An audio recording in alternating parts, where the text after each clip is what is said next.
Hi lovely pies, it's time for tea and tarot. It's Saturday, so it's that time again. I'm really doing well with keeping it on a schedule. I'm sure you'll be very proud of me. I am drinking peppermint tea. Gorgeous, sumptuous. I feel all fresh and rejuvenated and ready to talk about the important topic for today, which I'm really excited to get into. It's super juicy. Oh yeah. I wanted to talk about inspiration, about how to find it, how to keep yourself consistently inspired, and how to stay creative on your journey, either in your creative endeavours or with your business endeavours, doing whatever it is that you feel brings your creative spirit to life. I just want to put some messages out there from the cards for those of you who might be in a funk or might need to change up your approach to the whole concept of staying creative and bringing your A game, your ideas factory to whatever it is that you're doing. So the first card that I chose for this particular topic is the Four of Pentacles. I feel like this guy's come up a lot in tea and tarot over time. I've actually not kept a tally of which cards have come up and which cards haven't yet been selected, but I do my selecting very randomly, so I'll have to sit down at some point or another and see how many times he's come up. But I feel like for a lot of the topics that I choose, this little guy is appropriate. What I want to say about the Four of Pentacles is that quite often when it comes to the creative stuff that we're trying to do, or the creative kind of passion that we're trying to really bring into our lives and channel towards a specific endeavour, I always think of that Maya Angelou quotation where she said, you know, you can't run out of creativity. The more you use, the more you have. Like, your creativity never runs dry. And what I really want to say is when it comes to thinking up ideas or bringing your A game to the creative process, that couldn't be any more true than it clearly is. And I had to learn that in my own life. I used to be really stingy with my ideas. Every great idea I had for something, I'd always think it would be my last, especially when it came to my ideas for writing fiction. I would constantly feel like I had to keep hold of this idea because it was the last idea I was ever going to have. And after that, the well was just going to run dry. And I think this is a paranoia. I think this is an insecurity for so many creative people. And actually, the more you oil that creative machine, or the more you kind of exercise, pump that creative muscle, the stronger it is, the more, you know, efficient it is, honestly. The more you actually birth your ideas, bring them into tangibility, create some actionable aims around them and actually see the fruits of your creative labour, the more creative ideas you're going to have, and just the more bottomless that well is going to be. And I can promise you that from experience. And I know a great many people who used to feel like they had to cling on to their ideas, or like they only just had this one idea left and they had to be really precious with it and really careful with it. I think they'll speak from experience and say that when you do that, you get tunnel vision. You narrow your focus in on this one thing, and you forget the fact that you're a living, breathing human being, constantly sparking, flashing with your own creative autonomy, with loads of ideas coming up in you. And so actually what I think the Four of Pentacles kind of symbolises is that feeling of wanting to hold on tight to that one idea that we kind of feel we have in the tank, and we kind of convince ourselves that there'll never be another one. And there's a lot of fear surrounding that, and that fear is really needless. So I think my first tip for you would be just to drop that fear, just shake it out, just let go of those pentacles. You know, there are many more to come in your future, I promise you. Here's one of my classic combinations. You know I've got to do it. I can't seem to not do it. I think there are two combinations actually in this tea and tarot. And the first is the Queen of Swords and the Queen of Pentacles. Two of my precious four queens are coming up for this tea and tarot. And the way that these two work in harmony with each other when it comes to the creative process is that the Queen of Swords is really, for me, a symbol of knowing what it is that makes you tick, knowing what it is that you need in the creative process. Are you a brainstormer? Are you one of those people who needs to collaborate with others? Do you need to bounce your ideas off of somebody? Are you a team kind of person? Do you need isolation? Do you need solitude? Do you even actually need earplugs? Do you need quiet? You know, maybe you're not getting enough of that. Maybe you find that you've been kind of bouncing the same idea around for a while and you're starting to fall into analysis paralysis. You're starting to really overcook it and you need to go out, you know, you need to go for a nature walk or something like that. Maybe you're the kind of person that knows that they get really switched on and plugged in by going to art galleries or museums. You know, you want to drink in a little bit of culture and absorb that, and then go back to the drawing board and approach your idea or your project from a fresh perspective. Maybe you know that you're really one of those people that needs to go and hug a tree, or you have certain spiritual practices that you might have been overlooking, like possibly meditation or something of that nature, and you know that those practices always help you to feel grounded and centered and ready to get back to the meat and potatoes of what you're trying to achieve creatively. So I think really the Queen of Swords just holds this really strong message of self-knowledge. She is the queen of knowledge, of intellect, and you know, being able to kind of articulate what she knows intellectually. But I feel there's quite often this feeling of self-knowledge with her too, knowing what works for her.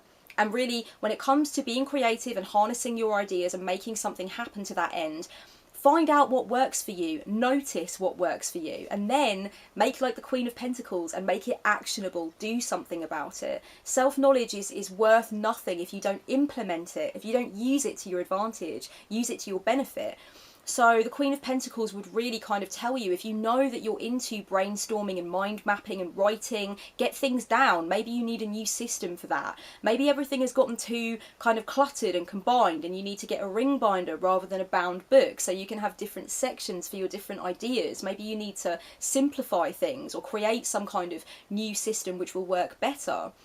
Maybe you realise when you actually look at the amount of time you spend doing different things every day that you're actually not spending anywhere near the amount of time that you could spend on kind of laying the foundations for your creative pursuit. So if you know, for example, that you need to spend quite a lot of alone time in order to get into the zone, and you find you're constantly surrounded by people and you don't have that alone time, start thinking about how to action that alone time, how to implement it, how to maybe speak with your partner about it, you know, ask them to take the children out or organise some kind of retreat, whatever it is that you need to do to get down with yourself and bring your A game to the proceedings. The Queen of Pentacles is really aligned with the Queen of Swords in giving you the permission to make that happen. So figure out what works for you, figure out what it is that you personally need, what's your style when you get creative, what's your particular kind of set of strategies for generating ideas, and then once you kind of defined what works for you, put it into action.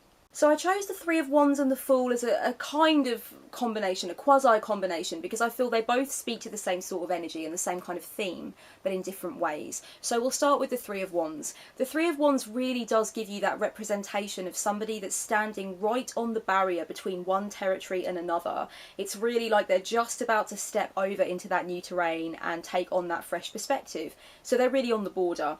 And sometimes this card deals with fears around stepping over the border or self-sabotage in relation to that. Sometimes it just deals with preparing to leap over, preparing to launch into that new phase, depending obviously on kind of the nuances of the cards surrounding it and so on.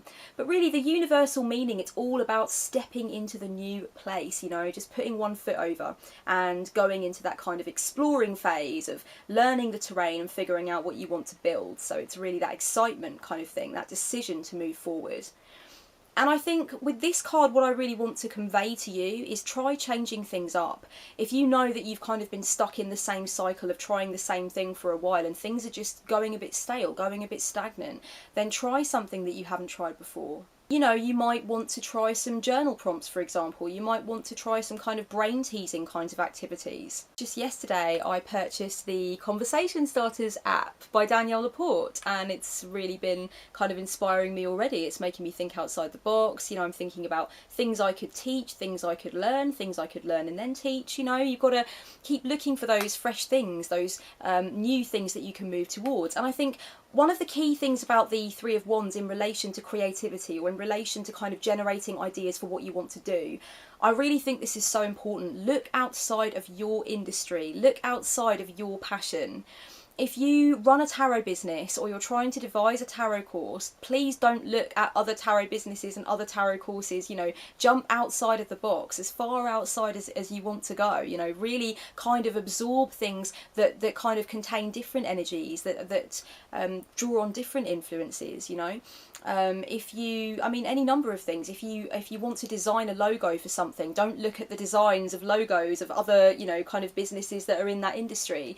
If you are writing writing a novel, and you know that it's kind of going to be a thriller or it's going to be a romance, you know, don't kind of absorb all of that stuff from that genre. Look outside of that genre, and I'm going to link a really, really awesome part of a podcast by Neil Gaiman that I know probably so many of you have heard from the Nerdist podcast. But if you're a writer and you haven't heard that awesome thing by Neil Gaiman, and if you have heard it, you'll know what I'm talking about, but if you haven't, click below.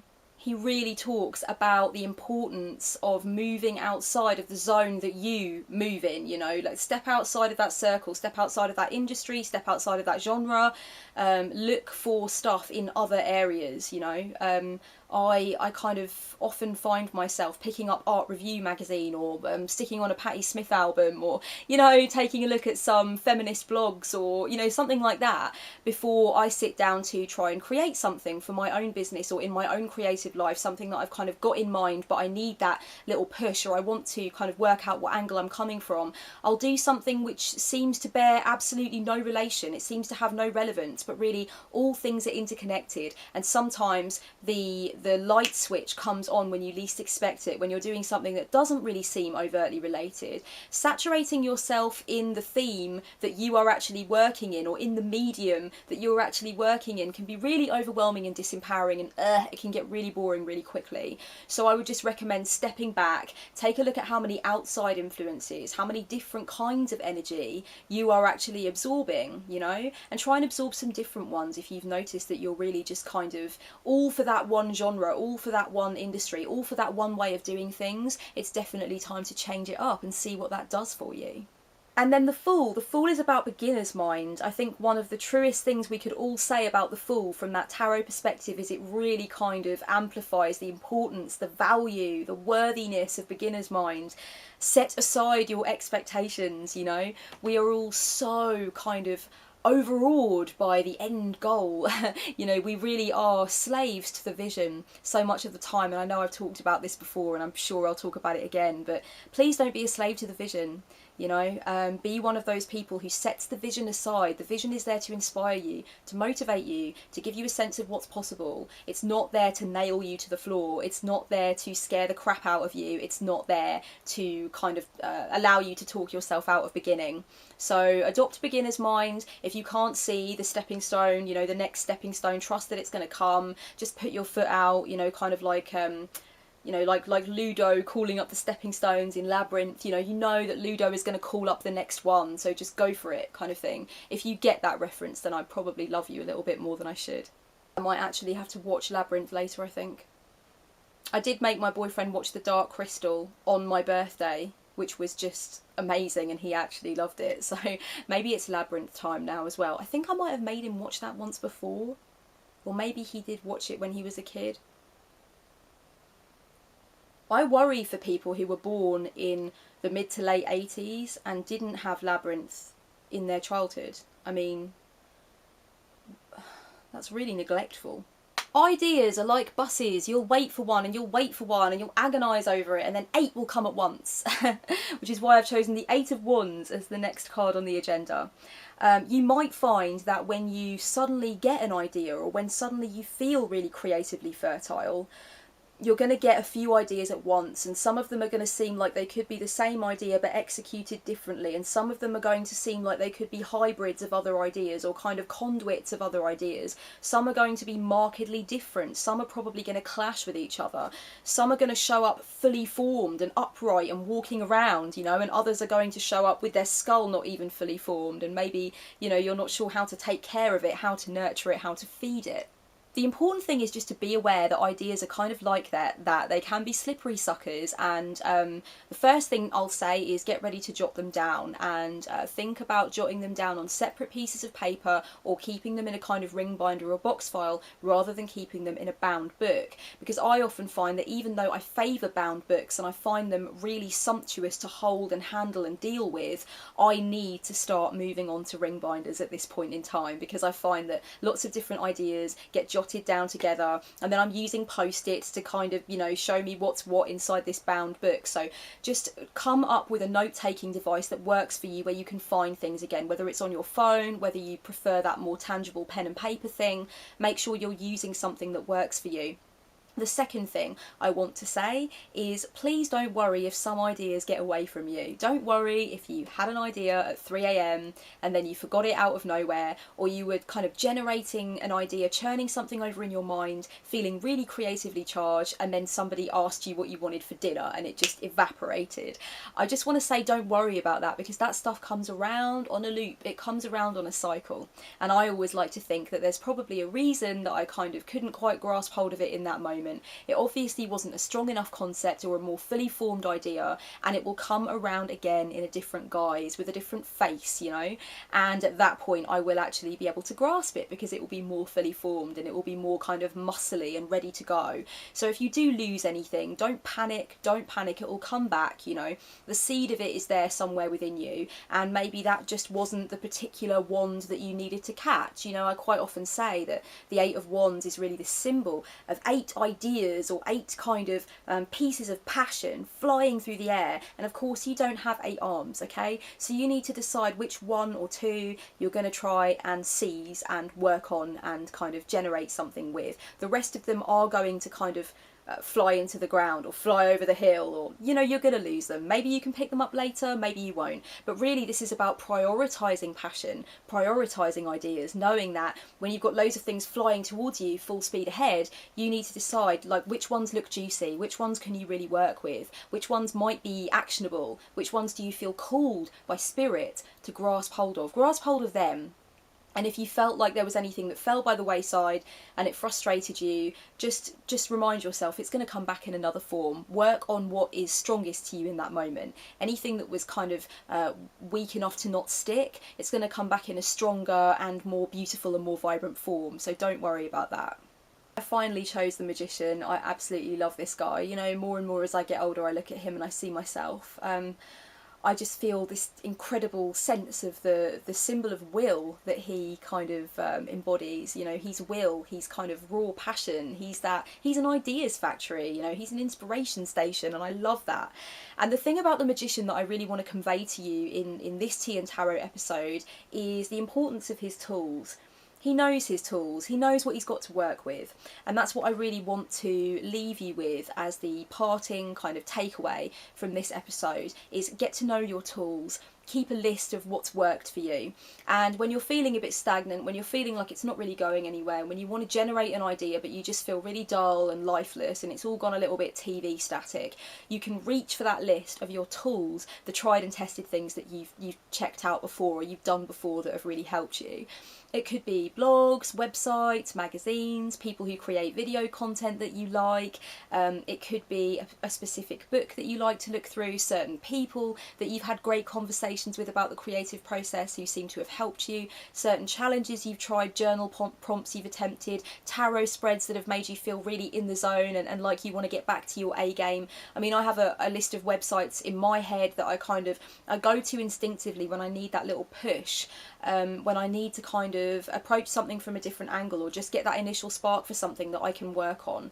They're your tools, they're the things that have worked for you. Write them down, write those suckers down, and then when you're having a grey day you can kind of pick up that list, and you know, there'll be some go-to remedies for your creative stagnation, and you can just kind of have a little play, maybe mix and match, create a recipe for the spell of creative autonomy. You know, put a spell together, be the magician in your own life, really register what your tools are, become conscious of them and use them when you're in need.